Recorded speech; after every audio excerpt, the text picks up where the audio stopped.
So welcome to another episode of Career Channels, the podcast of CareerSource North Florida. Again, we are in service to the rural region of Hamilton, Jefferson, Lafayette, Madison, Suwannee, and Taylor counties in Florida. And we are going to do something a little bit different today. I am Diane Head, your host for the day, I guess. Guess right. Wow. But joining me is Debbie Cohen, our deputy director, and Anthony Jennings, our operations director. And we are going to do a little bit of a book review. We are a learning organization here at CareerSource North Florida, and we love to learn things and do things differently and make sure we're continually developing ourselves and our staff. So in that process, we do read books from time to time. It's probably not one of the favorite things that we do, but so about a year ago, I guess, we ventured onto a book called The Talent War by Mike Sorelli, who may or may not could be a fill-in for Jason Statham, and no comment. And then and George Randall. And because we were really trying to take a look at our talent, at our staff, how are we getting them in? Who's working out well? Who's not working out well? What are we valuing in our employees, and what are we assessing for on the front end? We had all those questions, and we thought that this book might really help bring it all together. So I started listening to it because I do Audible. And then I was like, you guys really need to read this. We all need to read this and sit down and hash it out. And so that's what we did. And so The Talent War, I will say, is probably, I won't say it's like the greatest book ever written or anything, but I think it gave a unique perspective from the authors. They were in special forces, and they bring those experiences to the corporate world and help people redesign their recruiting and retention functions, which ironically is what we do as an organization, is help employers recruit and retain talent. But looking at it from the perspective of us, CareerSource North Florida, as an employer, as a corporation or organization, and how we could implement these things. Thought we'd just have a conversation about what we learned, what we picked up, and other places we've gone with this information. So does that sound good to y'all? Yes, it does. Okay. So what's something that stood out to you, Anthony? The book made me kind of reevaluate how I look at resumes and even evaluate resumes. It's more about the conversation. And I was so caught up in making sure it was grammatically correct and everything was right on the resume before I even knew the person. So it made me stop and say, okay, let me meet this person first to see who they are before I can really evaluate them and see who I am. And that was interesting for me because, again, we're an organization that helps people do their resumes. Right. That's one of the things that keep us busy during the day, is looking at resumes, evaluating, making changes, adjustments. So it is the truly best picture of that individual for the employer. And this book says, you don't need a resume. That's hard because, I've been trained and we looked at so many resumes that I kind of look back and say, over the years, how many people did I really not give an opportunity to because I didn't think their resume was resume worthy? Resume worthy. Up to par. Up to par. Up to par, yes. Yeah, that was just a unique thought. And I know something that Debbie and I have talked about previously, or maybe the three of us have talked about previously, is in that same sense, not looking for red flags, but looking for green flags. Yeah. So I know I'm guilty of it.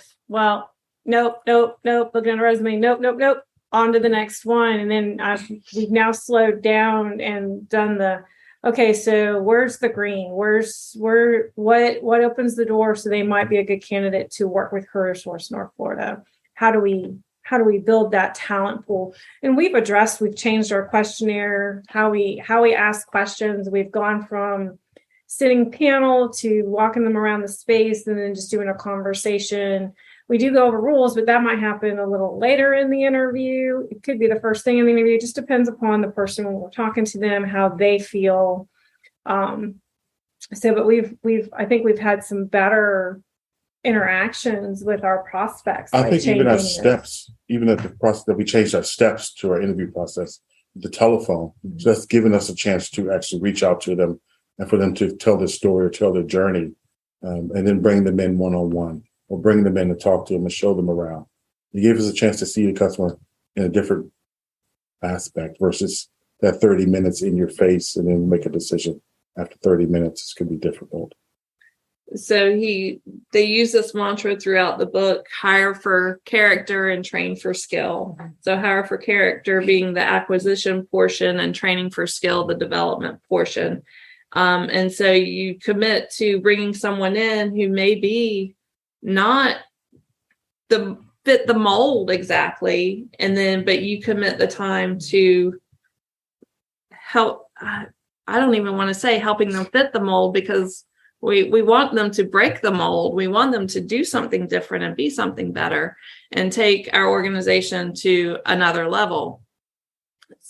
Another advantage of being a smaller region for me is that now we get hands-on, right? It's not a group of individuals, not a group of 4 or 5 coming in that you're trying to train. It's more one-on-one or one-on-two, and you get a chance to really engage each one to see where they are and then reevaluate to make sure, you're trusting but verifying what they're doing, and you have a chance to reel them back in, because sometimes they go a little too fast. But it's just a better opportunity that we have versus any other big organization.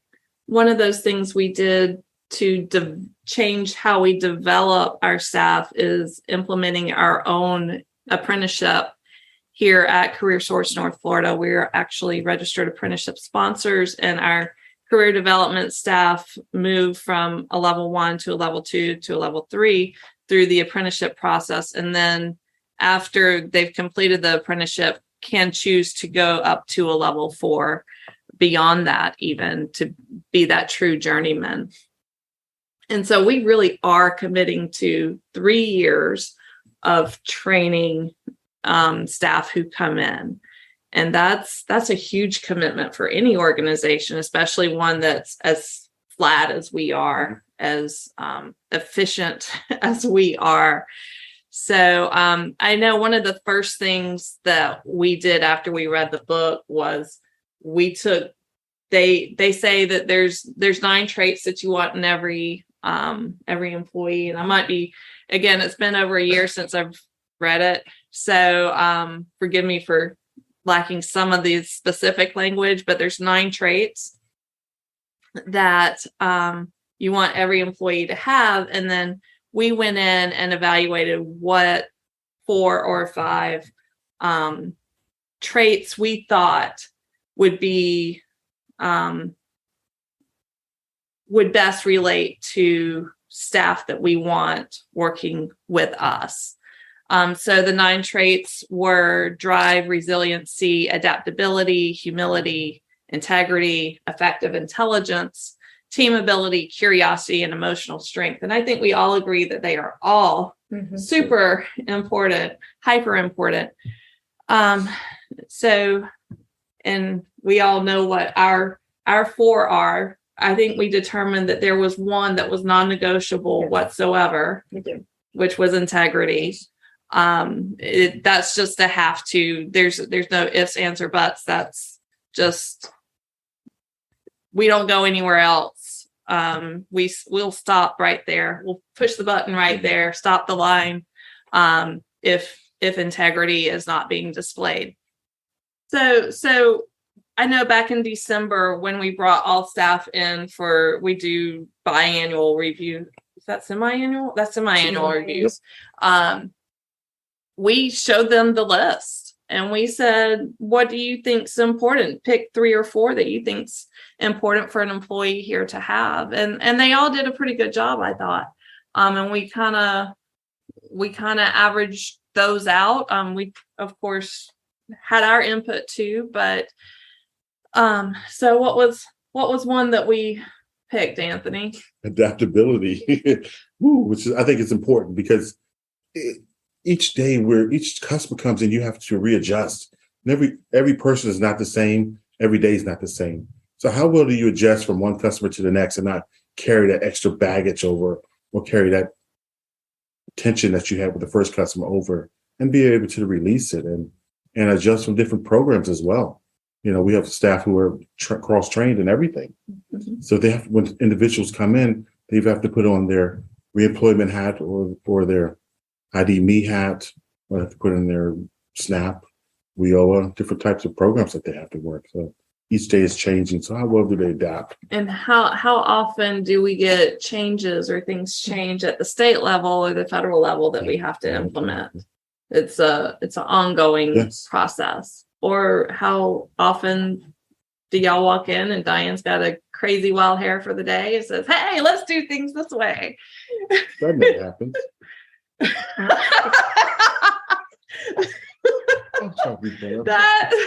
that happens so often. And so then Debbie and Anthony have to go explain to staff what we're doing and how we're doing it. And to appease me a little bit. Debbie, what's one of your favorites of the 9 traits? Of the 9? Yeah. I think, although not one that we chose for our core traits, is resiliency, because it's always, the job can be challenging. Are you resilient? Can you rebound from that person's, whatever's going on in that person that you're helping? Because we do take on some of that emotional, but I don't want to call it baggage, but some of that emotional tension from our clients. And we take it on as our own to try and help them get to that next level, and being able to disconnect to move to the next customer or to the next task. I think that's really huge in the work that we do. But one of the things that we also talk about that is one of ours is drive. So resiliency and drive, I think, go hand in hand. If you can drive your motivation to do the next thing, or that motivation to help that person get to the next referral resource, so that they can be enabled to do better, be more self-sufficient in whatever the goal that they're working towards. So I think that's important, because normally in training, when they first get here, it's a lot of information we're giving them and trying to have them process it. And if you come back the next day and recap what you did the day before, just continue to push through, it'll become easier. A lot of times they want to take information home and learn over the weekends, but we won't allow that to happen. But I think drive is important as well, because each day is going to be different, but each day is new information you need to build on the previous day. Well, and I think drive, as it relates to curiosity, is important. They have to want to learn. Mm-hmm. They have to want to do better. And staying curious, well, why is that? Why do I have to do things this way? And I think we do pretty good at explaining why, but we've had staff who are just natural questioners. Mm-hmm. It helps them dig into the issue, the subject, and really see where an idea is coming from and why something is done a certain way, or why a rule is a certain thing, or why we put in service codes in a certain order. Or so having that person who is naturally curious to want to know more.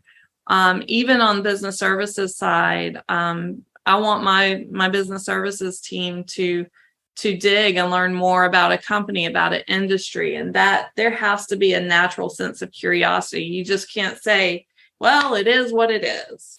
No, go figure out why it is what it is. Go learn more about it, so that you're not just accepting that this is how it is. And then that helps them further drive change later and help us in the decision-making process and process building. Well, to that end, I think curiosity also allows those are our really curious natured staff help us build a better process by being curious, by digging in, by hey, this is too long of a process. We need to shorten it. We've had those conversations with, hey, this takes way too long. How do we make it shorter? Can we develop a checklist, or can we develop a flow and do some pre-work instead of doing it all at once? And that helps us build a better rapport with the community by shortening the process and making it more efficient. So I think one of the things that we did to help assess those traits and to see what we're getting out of the individual sitting across the table from us during an interview or as we're walking around the space, is that and Debbie mentioned it earlier, we changed our interview questions. Which there's plenty of resources online for that. So we don't need to spend a lot of time talking about that. But I do feel like we've, the new interview questions, and I say the new ones, the ones we've used over the last year, or at least that and I know it depending on the position, we have a different mode of interviewing, but it really has helped me to say, "Ooh, yeah, I don't know about that one," or yes, wholeheartedly, this is the person that we want. I'm not left with what is it I used to say? It's all a crapshoot. Yeah. You get what you get. It's a blind date.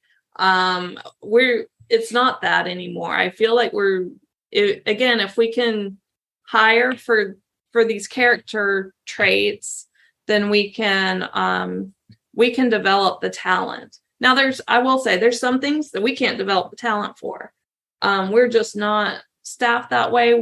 That's not where our expertise is, but most of the job functions here we can train for. And we feel very competent to do that. So, but we have one of the things they talked about in the book that we haven't implemented was the assessment. There was the Elite Performance Indicator, EPI assessment that they talk about that with Dr. Josh Cotton. He's also contributes to the book. And we took it as the three of us as a leadership team. And that's always interesting to see your molds and flaws in front of your closest coworkers. But we haven't rolled that out to frontline. And I don't know. We just haven't gotten that far. Yeah. If it's something that we might do in the future. Do y'all remember back when we did those assessments? I do. And what your thoughts were? I thought the assessment was fairly accurate. Of course, I don't have it in front of me to say. Well, I could bring them up, but I didn't know that we wanted to do all that. There it is. I think, with our current staff, what they have, would they benefit any different than what we did with DISC? I'm not sure. But somebody new starting them off so they could kind of see their baseline and either say, yeah, I agree with that, or no, let me reevaluate. I don't think there's a problem with that. I wouldn't want to disclude anyone. So if any of our staff are listening and want to do it, by all means, let us know. Definitely wouldn't want to exclude anyone, but some people don't test well. Some people don't. Right. We find that people don't really want to take some time to answer those questions truthfully to get a better result of who they are. It takes time. That is true. I think one of the things that I saw in our results, and again, I don't remember our exact results, but I remember the thought that, wow, where he lacks, I make up for. Where she lacks, he makes up for. And so it kind of almost made this puzzle fit together. A Rubik's Cube. We kind of knew that. And I think that's why we work well together, is that things that you'll do, I'm like, I ain't doing that. Things that I won't do, or things that I will do, Debbie won't do. I mean, so we just we fit that way. So some of us, not naming names, some of us work better with the person side by side with us. Some of us work better in our cave. Some of us, we just all have different different strengths. And I think that that's what, sometimes it causes for. But even like the meeting yesterday that we had yesterday, I think it was great because we all had different points of view for the presenters. And I think sometimes it was a little too much. It was a little too much. We had training yesterday and we were all three in one room. I don't know how we ended up in the same set. Well, anyway, but we were all three, and it was frontline staff training, but we have to get that training too, so we can direct and reinforce. Yeah, it's also nice to see what they say and how we can reinforce some of the information they gave yesterday. And it also reinforces what we've been training on. So now a lot of times, staff hear from us so much that it's not as important or has value. Then you hear from someone who works for the Department of Economic Opportunity there. It's like the first time they ever heard it. It's like, it's not along. Just didn't hear it the same. Yeah. Your tone was different. Debbie, what's one of your takeaways from the book? So I think the bigger takeaway I took from the book, although we're all competing for talent, is finding those green flags that fit and finding that character that we want within our organization to make it better and more efficient.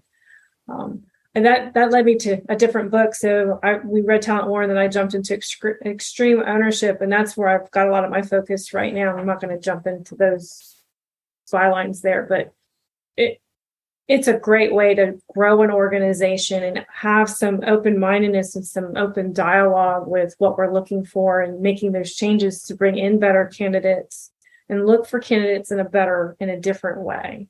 But it also makes us a better supervisors, because now we're managing and supervising a different skill set, people with different drives and motivations. And, we're used to a certain, par level or something, but now we're having individuals who are go-getters. And how do we continue to manage them, but not hinder them from growing and continue to encourage them. So sometimes we have to adjust our supervisor process. I saw that on the notes. Yeah. I thought Debbie put that in, but you put that in? Ooh, yes, I did. Because that is, and we've talked about it, if we keep doing what we've always done, we're going to get what we've always got. And we've had some fantastic, amazing employees, and our employees have always done just the amount of work I can't even begin to describe the good that they do in our region and beyond our region, honestly. But there have been some very high performers, and there's been some not as high performers. And so I think being able to welcome in those we think maybe won't be here for a long time because they are a high performer, to say, no, this is the place for you. This is the place. Even if you're here a year or two, you're going to leave it better than you found it. That's what we want. Or, maybe they'll fall in love with it like we did and love the work and love the people and want to do, and that are truly mission driven and want to give back. So that can be hard because we don't have the high salaries to attract in people, but I'm not sure what that is. I don't know that that's one of those traits, one of those 9 traits, but there's something that clicks in people who stay. Service. Yeah, I think because this job is very service oriented. It's nonprofit. I won't call it social work, but it's on that same level of doing social work. And it's service. All of our employees are here. They want to serve their communities. They're people. They're all people. They want to serve our communities. They want to serve the people that they live with in the best way that they know how. And that's what we say. We serve our friends, neighbors, and family. There's nobody who's not friend, neighbor, and family of somebody that lives here. And that's who we serve, who lives here, who works here. What I'm saying. One of the other thoughts in the book is about an employee value proposition, an EVP. And we spent some time wordsmithing on that several months ago. We probably haven't pushed it out as far as it could go to really let people know what working here is like, but we did develop one, Anthony. We did, but I mean, I was thinking about that, and I know, recently, the biggest compliment I could get or we could get is other organizations coming after our staff members. Yeah. To me, because that means they know they're trained or they're performing at a certain efficiency. So, and I will say that's been our biggest issue in this labor market, like it is right now. We have some really good staff, but our staff are the first ones, by nature of what we do, they're the first ones to see job openings, and they're the first ones that the employers are in contact with.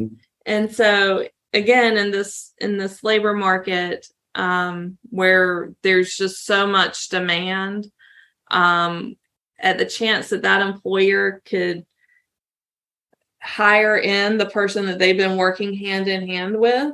Yeah, absolutely. Yeah. And kudos to our staff, because they're going to be getting paid a good bit more than what they were paid here to do very similar style of work. But always have CareerSource in mind. It's almost like it's always a home for them, because they always call back or talk or stop by, and they always feel welcome, or like they're still a part of the extended family of CareerSource. So I think that has something else to say about what we do here and how we encourage our staff members to grow and develop. Debbie, you want to read that employee proposition? Sure. Employee value proposition that we developed. So what we came up with is, are you driven, curious individual who likes to work as part of a team and thrive in an often changing work environment where adaptability is key to success? Join a team that serves our community by developing careers, including your own. You will serve a diverse population, showing empathy, forging relationships, and creating positive economic outcomes with our customers, while learning from mentors who partner in your success. And I think that's huge. I mean, we do that all the time. I can do that with career and technical programs, people who come in and ask for assistance. We help that way, but we also help our own staff when they say, hey, look, I really want to learn this skill. Okay, how do we do that? Is that LinkedIn Learning? Is that YouTube? Is that going and getting a certification from somewhere? Just did an interview, and were asked if she would be afforded the opportunity to get certifications. Yes. Yes, absolutely. It's what we do, but B, it's what we expect from staff. It's what we want from staff. We want them to be vested and have those skills to contribute back to the organization. And we want a good ecosystem of efficiency and adaptability and resiliency and all those things, but we want a good ecosystem where we all can get served. I guess it's the word I was looking for. I think that's important. I think even this young person I interviewed wanted to go back and get a certification that's going to be contagious to other staff members to continue their growth and development. And not, even though they're doing professional development, there's always an option to get certifications and stuff. Mm-hmm. So in the book, Mike Sorelli, I believe it was, or maybe it was George Randall. They talk about how the best way to assess talent is to really put them in that stress chamber, in that pressure cooker, and do some assessment on that situation. So really put them in the situation, in the work environment, so you can see a true, that's where their true colors will shine. Yes. Or not shine, as it might be. And we really haven't implemented that to its fullest extent, because it's really hard to make this environment to replicate the environment that we work in, and to give them scenarios because we are dealing with the public walking in, and that then there becomes privacy issues and things like that. So, but what are some ways we could do that in the future? Have y'all thought about that? I think it almost starts in the interview. I mean, Debbie and I have gotten away from really asking the question verbatim, but just give the person a chance to talk and then tell us more about that. Okay, tell us about that experience and really honing in on a certain situation or a challenge that they had and how they overcame it and see how they answer and respond and see how their story really develops versus, stopping them and letting them answer the question, stop and letting them go. Just continue the process of letting them talk. Yeah, I interviewed one time. I interviewed a candidate one time and they said, wow, that wasn't like an interview. And they didn't know I had the questions sitting right in front of me and that we talked through them, but it's not like I was asking questions back and forth. It wasn't that cadence. Yeah. It was more conversational, which we have talked about. We would like our staff to do more of when they're in the field, that they're doing more conversational and not so much checklist, check mark work. So that may be a similarity. Yeah. I think we've been practicing on it. So each time we try to try something, we say a process and procedure for the interview, but we just try something new and just keep it going. And we know where the questions are and we'll go back and say, okay, they said this. And so we'll just write notes. You have any thoughts about implementation of that? So based off of the because you have been in the military, you might have a completely different perspective of the book. So I don't want to bring any of that in because sure, it's your perspective. Well, it is, but military, I mean, that's 6 years ago now.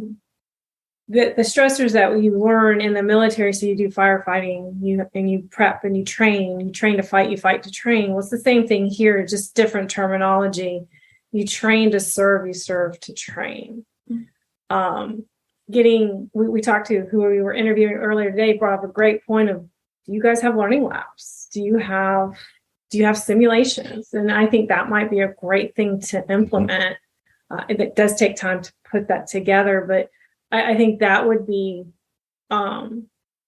key in developing and helping get rid of some of that nervousness for staff when they get out into the resource room or when they're dealing with a customer that, although we never know who's coming through the door, if someone's irate that day, they've already had some practice on how to deconflict, hear active listening and deconflict, and how can we help you move to the next level. And I think that is a way to work those stressors, those environments in a safe way, not putting them on the spot dealing with somebody who they've never met and they've never been in that situation, because customer service is different for everybody. So y'all make it sound like people walk in here just I don't mean it like that. Like pitching pits and no, but we do meet people sometimes on because their. You referenced that earlier too. But it's all how they take it or how they greet it, and it's funny because someone can have a conversation up front. Then when it comes to me, the conversation with me and the customer is totally different. It can be dissolved, it could be whatever. I may drop my voice and have them try to really listen to me. So now they're taking the focus off of here, they have to concentrate down on what I'm saying because I'm talking real low. And I'm like, what are you saying? So now they're not as mad. There's just different tactics I try when customers come in that staff need to learn how to do it and then apply those situations and arm themselves and knowing what's in their bag of tricks or arms that they have. Toolbox. Yeah, in their toolbox. Exactly. Tools in their toolbox. Mm-hmm. And I think that's the biggest thing in developing them. I just to close out that point, we typically in the career center at least don't see people on their best day. It's sometimes we do. Sometimes they come back and they say thank you and they ring the bell and and that's why we do what we do. But a lot of times we don't see people on their best day. And so it can be a little bit different of an environment than most people would expect. I'm not saying our customers are not volatile. They're not. No, They're absolutely great. They just want to know that somebody's here to help them and can help get them to whatever the next step in their life is. And that's what we're here to do. It's just sometimes those initial moments can be a little intense on occasion. So we do train staff to expect that. We are completely a safe place. And actually we try to make work a little fun. I joke with staff a lot of times. I'll walk out and they're laughing and I'm like, oh, no laughing here. We can't laugh here. And but seriously, we want them to have fun. We want them to have a good time. We want them to focus on customer service and how they can make someone's life and day and week a little bit better. So, well, if you enjoy your work, you're productive. Yeah. It's also nice to hear them laugh in the resource room. You're like, okay, they're having a real good day today. And they're making each other's day and they're making the best of it. So, so that will close out this episode of Career Channels. Again, the podcast of CareerSource North Florida. We thank you for listening and or watching.